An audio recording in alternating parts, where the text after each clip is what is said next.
Hi friends, my name is Courtney and welcome to my kitchen. Today we're making delicious baked meatballs. I cannot wait to share this recipe. It's one of my favorites and it's super freezer friendly. We're making 3 batches today, tripling the batch. You can make 1 batch as well. I'll leave the link below to the recipe. Let's get started.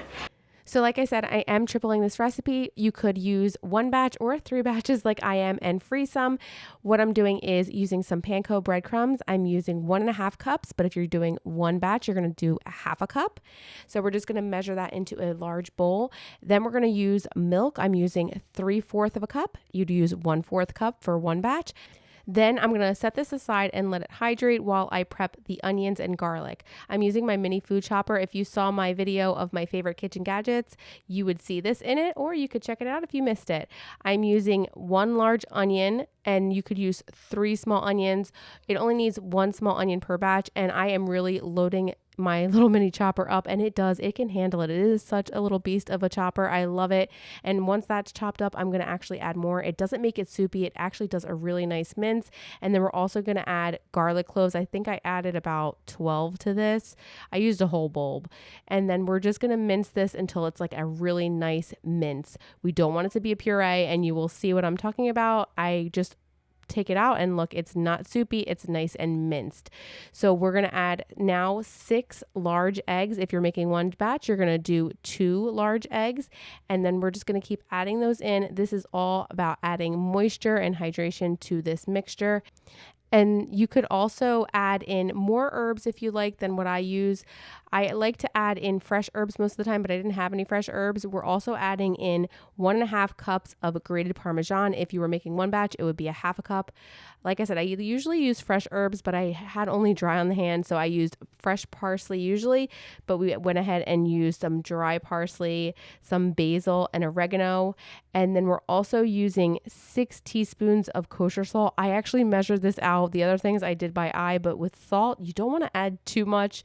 Pepper also I did by eye because I feel like you can do that by eye, but when it comes to salt, you don't want to add too much salt. My grandma taught me that. You can always add more salt, but you can't take it away. So I tested this with the salt amounts, and that is perfect.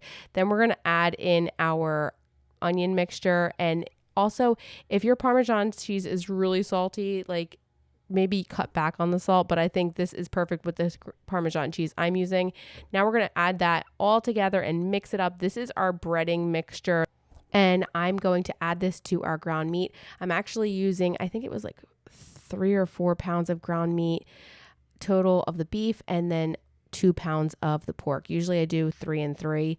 It was a little off, but it was totally fine. You could even use all beef if you prefer. And then I mixed it in a larger bowl because my bowl was too small. I actually have since bought a larger stainless steel bowl.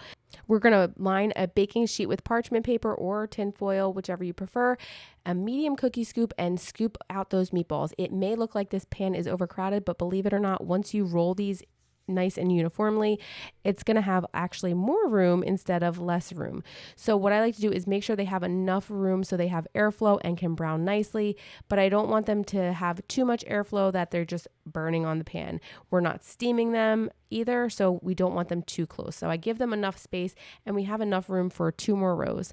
Now, if you wanted, you could actually make these into smaller meatballs or even larger meatballs, but that is going to change the cooking time. I preheated my oven to 400 degrees Fahrenheit, and I'm going to cook these for 20 to 25 minutes, and until the biggest one, they're all pretty much uniform, but I think the front left one is the one I did.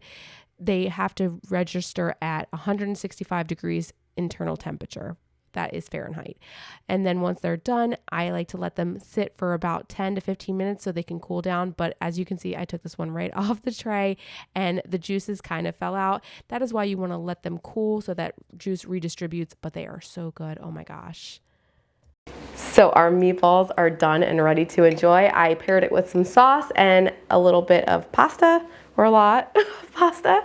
And we're gonna go in for a taste test. These are my meatballs. I love them. I made 3 batches today because I'm gonna freeze 2. Let's take a bite. I actually like to have some meatball with spaghetti, so I'm gonna twirl it up. I usually serve this with garlic bread. Let's dig it. It's steaming. Can you see the steam? Woo.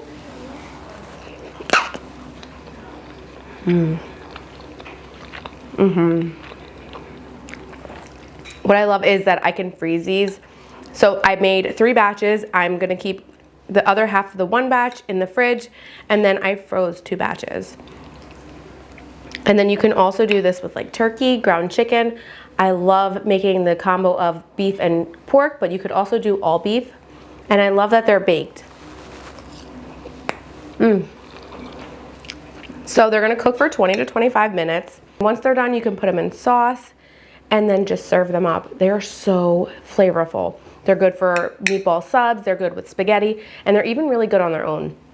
My son loves them plain with some garlicky string beans and a little bit of roasted potatoes. That's like his ideal dinner. He always says, "Mommy, can we have meatballs?" So I always have these in the freezer. I hope you enjoy this recipe. Be sure to subscribe so you don't miss another one, and I'll see you soon. Bye, friends.